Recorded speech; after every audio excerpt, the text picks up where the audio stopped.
I am the tofu golem. Please enjoy the video.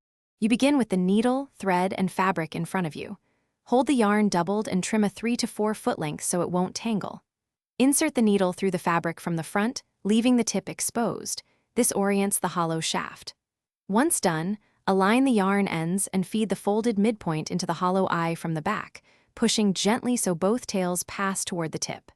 Make sure the fabric is taut and the nap direction is set.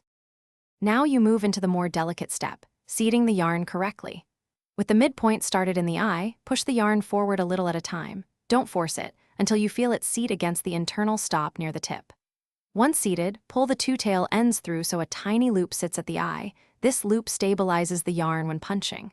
Test by making a single punch into the fabric. If the yarn feeds smoothly, proceed. If it snags, withdraw slightly and reseat. Complete the setup by making several anchor stitches to lock the yarn in place. Then trim tails to 2 to 3 inches to avoid bulk.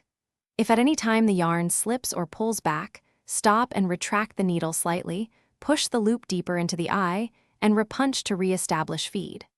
For persistent jams, remove the yarn completely and run a pipe cleaner through the hollow shaft to clear lint, then rethread. These steps prevent breaks and keep your punching consistent and smooth.